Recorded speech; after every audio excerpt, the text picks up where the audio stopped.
Hello, everyone. Welcome back to Kira's Corner, or welcome to if you're new. So, this was a change of plans video. Originally, I was going to do a May wrap up, reading wrap up, and I filmed that and I started to edit it and I didn't like it. So, I called it quits and decided to do my top and bottom books that I've read in the first half of the year. So these are taking everything from January to June. I will do my top 5 books, my bottom 5 books, and then I have 2 honorable mentions in my top category because I want to talk about them, but they didn't quite crack my top 5.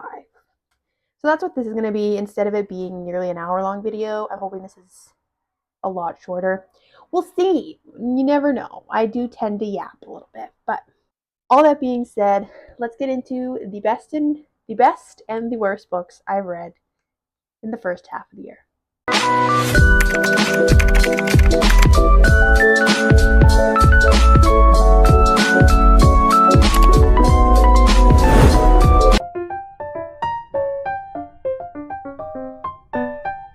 So I'm going to go back and forth between my best books and my worst books, and we're going to start with my worst books.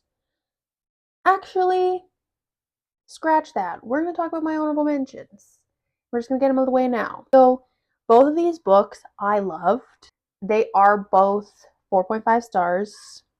And my other two of my, the bottom two of my top 5 are also 4.5. And so it was hard to choose. I have a couple of 4.5s that I was like, oh, all of these are really good. But these ones just didn't quite cut it for me when I was kind of looking at them. The first one I'll talk about is Wrong Place, Wrong Time by Gillian McAllister. This book is a thriller, and it is so good. It is about this woman who witnesses her son stab a man to death. Okay, is real bad. And that happens on October 30th. She goes to bed that night and wakes up the next morning, except it's October 29th. So it's the day before the murder happens. And so this starts a cycle of her just going back in time. So she'll go to bed, wake up, and it'll be the day before the day she just lived. But then there will be stretches of time where she'll go back multiple days or multiple weeks or multiple years. And all of this going back helps her to figure out why it is that her son killed this man and just all of the things that come with it. It was so good. Also, both of these books that are my honorable mentions are Reese's Book Club picks. Of the books I've read off of Reese's Book Club, I've thoroughly enjoyed. I have a couple coming up in my reading rotation. I just got Daisy Jones and the Six by Taylor Jenkins Reid. That's also Reese's Book Club. And then I'm waiting on Cassandra in Reverse by Holly Smale. My mom loved that book and she highly recommended it. Plus, it's Reese's, and I've had good experiences so far. But this one, I went in not even knowing that it was like a time travel book and thoroughly enjoyed. Oftentimes, time travel or time loop, really anything with time, can get repetitive at times. But this one was just so good. I think I guessed the twist, sort of, but it was done in a way where I was questioning myself and I'm like, am I right? Oh, hang on. I'm am I right? And it was just so good. The main character was fun. I liked her and I liked her just like struggling to figure this out cuz she just loves her son so much and just her life kind of falling apart. She keeps going back in time. It's just really good. Highly recommend. That is Wrong Place, Wrong Time by Gillian McAllister. And my other honorable mention, which is another Reese's Book Club, is Where the Crawdads Sing by Delia Owens. This one we follow this girl who lives in the marsh in South Carolina, I think. Maybe it's North. It's one of the Carolinas. And her mom leaves, her siblings all leave, and so she's on her own with her dad, but her dad goes out for long periods of time and he's not great. He's an alcoholic, he's abusive, he's not great. And when she's like 7, I think, she tries to make a good relationship with her dad, and then something happens and that flips and he's gone for good at that point. She doesn't know how to read. We follow her as she's growing up. So she starts at 7 and we get kind of like jumps of time. But also interspersed with that, we get a murder investigation in the 60s. So her growing up starts up in the 50s, and we have this murder investigation in the 60s. And it's so good. It's so good. The hype this book gets is deserved. I have not watched the movie yet. I do want to watch the movie at some point. Another recommendation from my mom. My mom was killing it on the recommendations. The whole point of the book basically is just trying to figure out who the killer is in this murder investigation in the 60s. And our main girl is a suspect. The whole time, I was like, I don't think it's her. And I'm like, could it be this guy? No, it can't be that guy. And I fully did not know who it was until it was revealed at the end. And I was like, oh my goodness, that's amazing. It was so, again, so good. I don't know. I just loved this book. The relationship, though, kind of the main one and the one that actually amounts to something, has questionable starting. I will say, I want to say that they like officially meet when she's like 8, maybe she's 10 and he's like 15 or something. And then there's this weird little gap there. I'm not 100% on that. I didn't love that, but I loved them because I liked him a lot. He was real sweet. But this was another great book and would highly recommend. It deserves the hype, I think, but that's up to you to decide. It was another 4.5 star read for me, so I really liked it. Hence, it's an honorable mention. That was Where the Crawdads Sing by Delia Owens. Now we're going to do the back and forth between my worst books and my best books. Starting off with worst so that we can end on a high note.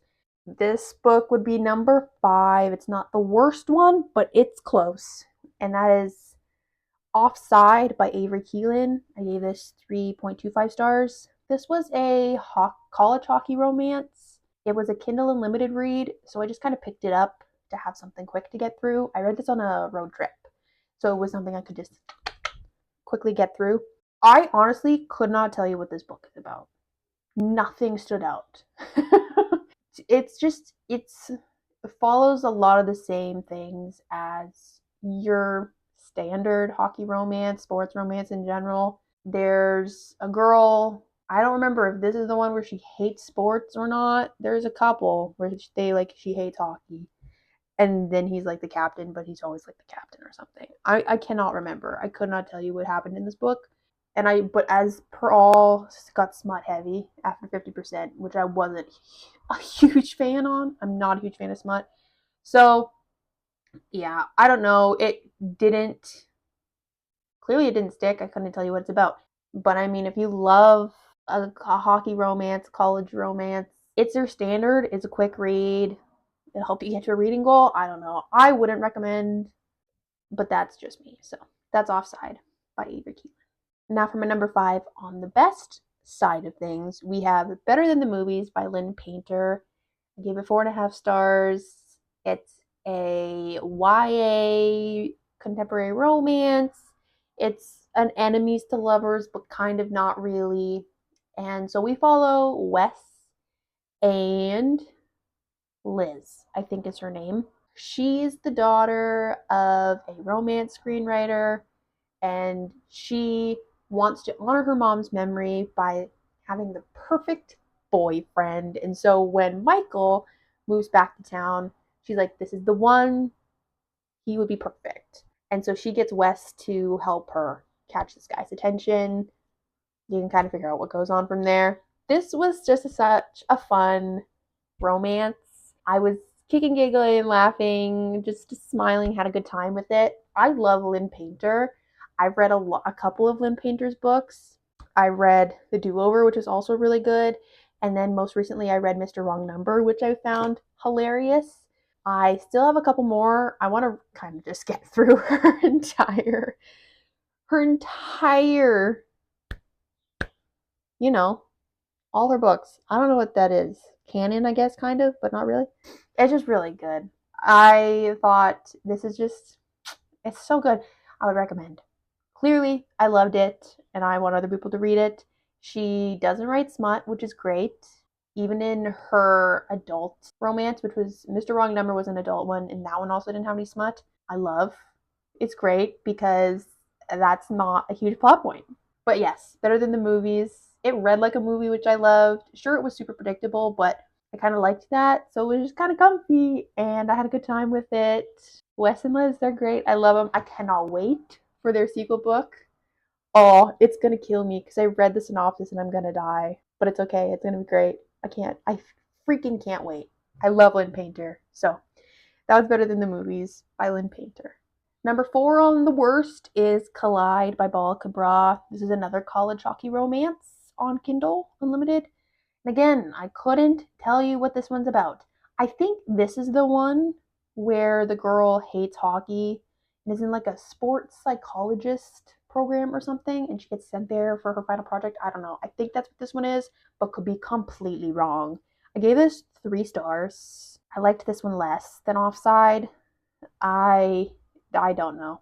Again, it's your standard, a lot of smut after 50%, and just, yeah, I don't know. I didn't love it again. And again, I couldn't tell you anything that happened, so it's pretty forgettable. And I don't really know what else to say about Offside. Again, another quick read if you want to reach a goal or something, but I personally would not recommend. Number 4 on the best side of things, we've got A Good Girl's Guide to Murder by Holly Jackson. Finally! Oh, this has been on my list for so long. I have been waiting. And the thing is that I wanted to wait until the wait time was a lot less than it was. But it ended up being on like the skip the line feature on Libby, which God said. I was like, this is not real, this is not happening. But it was, and I was super excited. So this is a YA thriller with a romance subplot, which is a good thing. I really enjoyed. We follow Pip, and she is doing her senior capstone, which is basically a senior thesis in high school, which is weird, on this murder that happened in her town, trying to prove that the guy that everyone thought killed the girl, didn't do it. And so she goes around town talking to people and trying to figure things out, including the assumed murderer's brother. It's great. It's so good. I, with every, like, I was trying to figure out, okay? I was like, could it be this person? Could it be this person? Could it be this person? No, that doesn't make sense. I was going through every character at some point. I feel like just like, did this person kill her? Did this person kill Andy? No. And then the twist of like who maybe did it, and then the reveal of who really did. I was like, what in the world is happening right now? I was shocked. And I was thoroughly, thoroughly pleased with that book. I gave it 4.5 stars. I have the second one on hold right now, but it's like 18 weeks wait time, and I'm like, oh, just hurry up already. So yeah, it's gonna be a while. Plus, I listened to this on audiobook, which I highly recommend actually, because a lot of don't mind the motorcycles, okay? It's summer. Jeez Louise. There we go. They're gone now. A lot of the book are Pip's entries on her computer and stuff of her research for her capstone project. And what was fun is that she would have audio recordings, and in the audiobook, you had the narrator who voiced everything that Pip did, and then you would bring on another character only for audio recordings, and then the Pip would just read everything else. And that was actually really fun, and I highly appreciated that. I liked it. So I loved Good Girls Guide to Murder. The trailer for the TV show looks really good. And I'm hoping that the show does a really good job with this, because it would be a bummer they if they bombed it. That would be so sad. But yeah, that was A Good Girl's Guide to Murder. Can't wait to read the next one. Number 3 on the worst side of things, we have Night Shift by Annie Crown. This one was a basketball college romance on Kindle Unlimited. I'm pretty sure this was a Wattpad book, if I remember correctly, by looking at the cover. But that's fine. This one I actually kind of remember.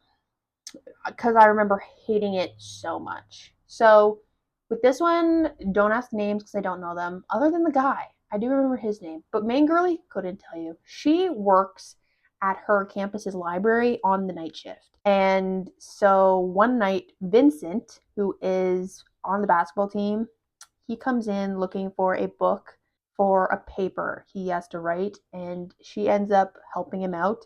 And then things start to happen. I don't know, it was so bad. I love how this is considered like a sports romance. I don't think that there is a single bit of sports played. I don't think so. I don't think she goes to a game. I don't think he plays a game.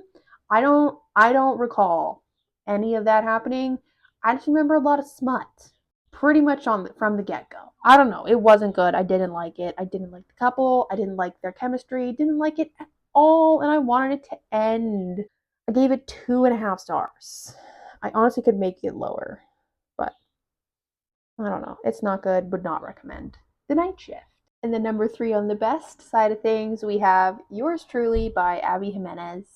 This was an adult contemporary romance. It is a romantic comedy. I thoroughly enjoyed.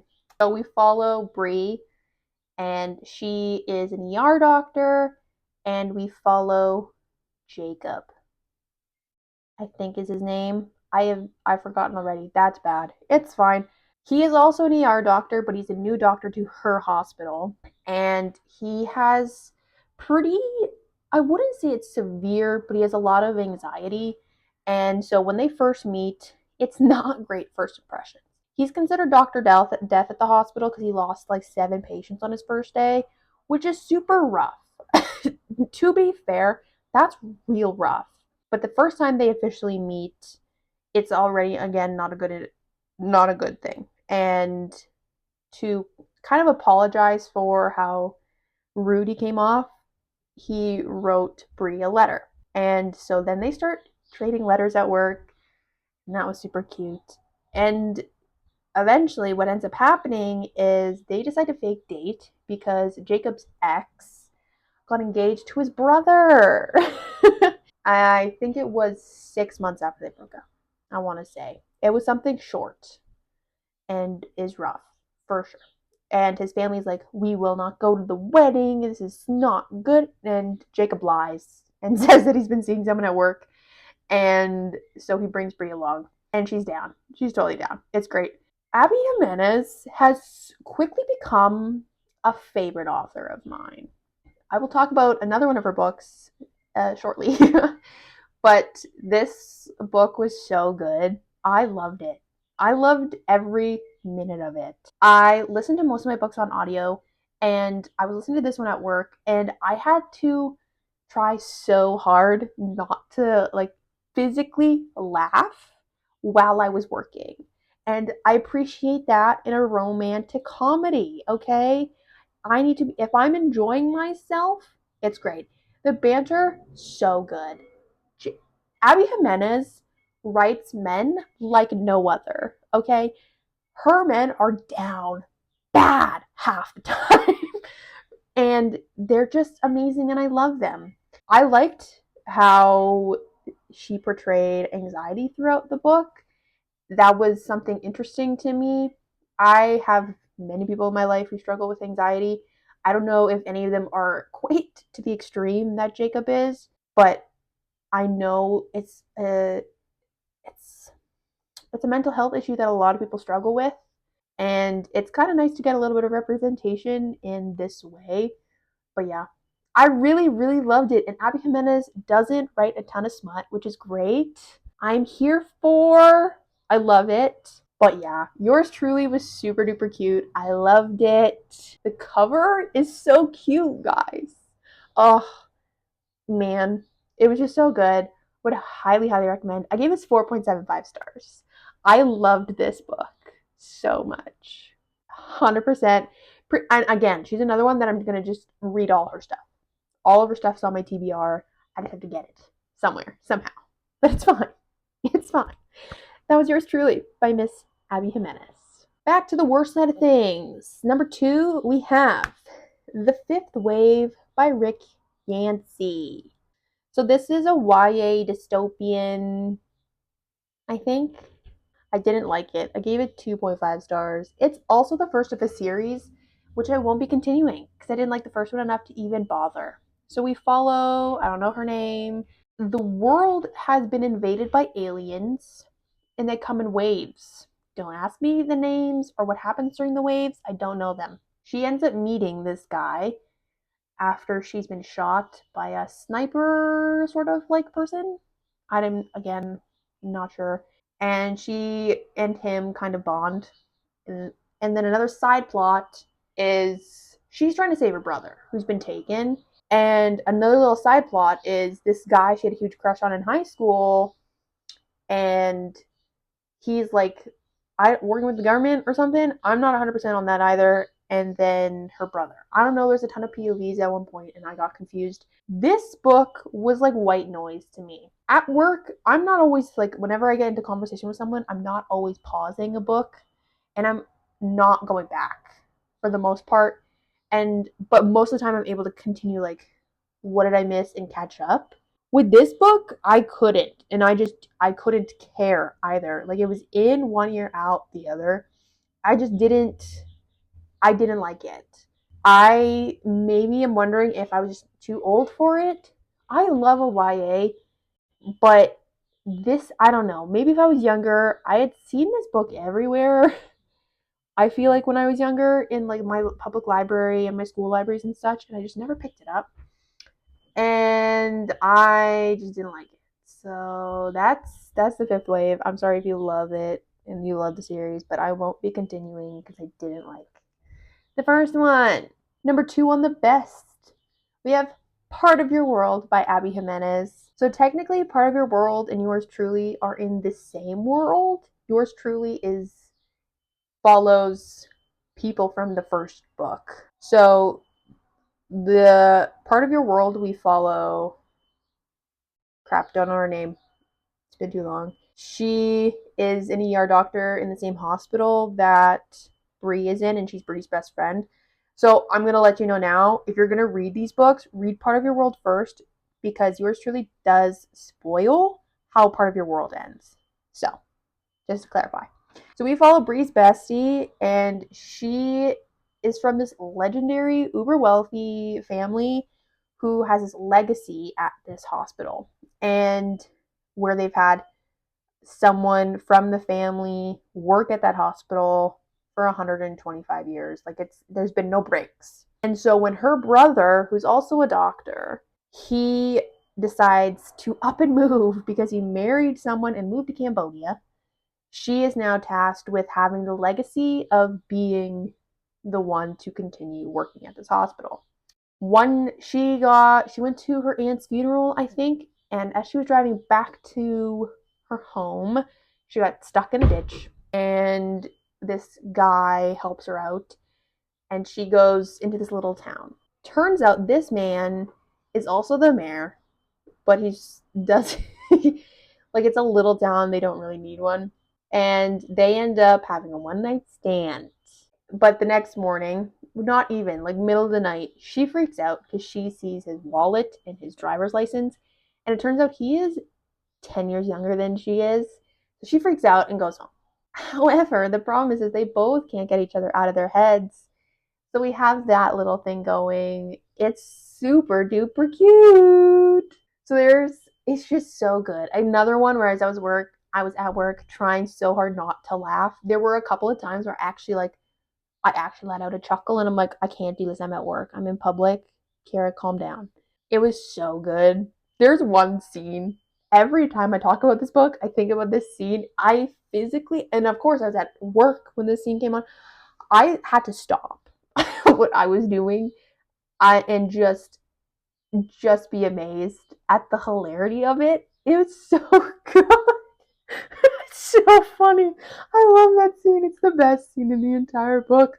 I won't spoil it, but it's super duper funny. In my opinion, at least. It's a great book. It's a small town romance, so you like that. And they're just down bad for each other pretty much from the get go. And that's really great. I don't know. It's just so good. Again, another Abby Jimenez. This was my first Abby Jimenez. I bought her most recent release physically because I was at Chapters and I saw it and it was really pretty and it was on sale. So I got it just for the summer. I haven't started it yet. I was gonna start it today, but that didn't happen. But yeah, I'm super excited for this one. This sounds great. Plus, it's Abby Jimenez, so can it really go wrong? You know, that was Part of Your World. Hilarious, recommend. It was another 4.75 stars. We move on. And the worst book I read so far in 2024 is Briarheart by Mercedes Lackey. This is a YA fantasy, and I gave it 2 stars. I did not enjoy this book at all. So we follow Miriam. She is the half-sister to Aurora, aka Sleeping Beauty. So her mother married the king after her dad died and had Aurora. That's how that relation works. Miriam is basically tasked with kind of training to protect Aurora because a dark fae comes on Aurora's christening and tries to curse her, except Miriam stops it somehow. I was confused. It felt like the first book of a series. I felt world building heavy. It didn't feel like there was a whole lot going on. I didn't like any of the characters. That's really great when you don't like anybody and you don't care about anybody. That's always a plus, eh? So I didn't like it at all. It's too long. It's like 350 pages. It didn't need to be that long. And so my friend and I, Bestie and I, we went to Chapters just before Christmas break and we decided, these books are $6. See the sticker? $6. And our Christmas break is coming. Why don't we just buy the same book and we can talk about it after break once we finished it? And I was like, say less, let's do it. We were excited. The plot sounded good. Get home, I read the first chapter, which was 21 pages. Let me tell you, that turned me off from the get-go. And the chapters didn't get any shorter. I didn't touch it when I was home for Christmas. I finally picked it up on the ride to the airport to come back to Winnipeg and almost finished it on that 4-hour drive. Didn't quite. I really was hoping I could finish it because I didn't want to bring this back with me. I was hoping just to leave with my mom and dad and have them drive it back home because I didn't want it. I wasn't enjoying it at that time. Unfortunately, I didn't. So I brought it back with me. And it was just not good. I didn't enjoy. I was bored out of my mind. I didn't like anybody. I wonder if maybe if I was younger, I would enjoy it more. All the characters are like 15. But at the same time, I found I didn't like anybody. And like the setup for a romance was there, but they never did anything with it. It's just hard because I think my sister would really like this book because she doesn't really love romance and she likes this kind of thing. So I feel like she would really enjoy it, but I did not enjoy it in the slightest. So it's just a bummer, truly, because I had high hopes and was severely disappointed. Got 2 stars. I don't want to talk about it anymore. This was my worst book of 2024 so far. And the best book of 2024 so far for me has been Beach Read by Emily Henry. This was my first Emily Henry book. I loved it. Still do. I gave it 4.75 stars. Thoroughly enjoyed. We followed January. She's a romance author, and she goes to Michigan to pack up this house that her father had. This house she didn't know her father had after his death. And with his death came a lot of secrets that she didn't know about and kind of upends her entire belief of her life and her just trying to figure out what was real and what wasn't. So she goes to Michigan, to this itty-bitty little town, and hopes of just kind of getting some closure. Add to the fact that she's in writer's block, it's a mess. And her next door neighbor happens to be Gus, who was her college rival, and he's also an author. And he's a literary fiction author. He's pretty successful, but he's also going through writer's block. So they make a bet. They decide that they're going to swap genres. He's going to write a romance, and she's going to write a lit fic. And the first person to get their book sold to a publishing company, the other will write a glowing review for the book. And it was great. I loved it. Gus and January have such a fun dynamic. Their banter was so good. Emily Henry knows how to write banter. She's amazing. And I keep finding myself loving the first book of someone I've read the most. Like, I think about Lynn Painter, like I mentioned earlier. Better Than the Movies was my first Lynn Painter book, and I freaking loved it. Beach Read is my first Emily Henry book, and it's my favorite one. Part of Your World was my first Abby Jimenez. It's my favorite. That's subject to change. I've heard such good things just for the summer. But I loved Beach Read. Another person, Emily Henry doesn't write a lot of smut, which I appreciate. Everyone says that Beach Read is the smuttiest, but I don't remember it being that smutty. I don't know. Like, I remember for sure a scene where sex does happen and one where it almost happens. I don't really remember otherwise. I always thought the people we meet on vacation is the most smutty, but that might just be me. I don't know. Anyways, I love Beach Read. I haven't read Funny Story yet, so this also may be subject to change because I've heard amazing things about Funny Story. I just love Emily Henry. I think she's so good at this, and she writes such a good rom-com. The fact that some of her books are getting turned into movies, I'm dying. I can't wait. I'm so excited. I'm thrilled, and I'm waiting very patiently, but also not waiting patiently at all because I need them right now. But that is Beach Read by Emily Henry. That's it. Those are my top and bottom books of 2024 so far. Thanks for coming along on the ride, you know? I hope this video isn't too long. It definitely won't be as long as my attempted May wrap up. It's fine. So yeah, that's it for this list. I have a couple more books in the pipeline on my TBR coming up. I'm excited. I have some physical books, which it's been a while since I've read some physical books. It's been a lot of audiobooks and ebooks, but I love a physical book, truly. But yeah, I think people should get into reading more. Just my opinion. But if you don't love reading, maybe I could suggest to you an audiobook. Audiobooks are great. I love audiobooks. Especially, they're a great way to pass the time while you're doing something else. You know, physically reading a copy, you gotta sit down and open a book and flip some pages, you know. With an audiobook, you can have that on while you're doing chores, you can have it on your ride to work, all that great stuff. I love an audiobook. So people should get into that. Like the video if you did, like it if you didn't, doesn't hurt you, just helps me. Hit that subscribe button if you want. You can hit the bell if you'd like. It's probably best because I don't have a consistent upload schedule. So if you want to be notified of when I upload a video, hit the bell and comment down below what you thought of the books I've read. Give any reading recommendations. I am always looking for book recs. And let me know some of your best reads so far this year. I always like to see what other people are reading. It's kind of I don't know. I want to see what other people are reading. It's always exciting. But yeah, that's it. I'll link my story graph down below, which is what I use to log books that I've read. That's it for this video. I'll see you next time in Kira's Corner.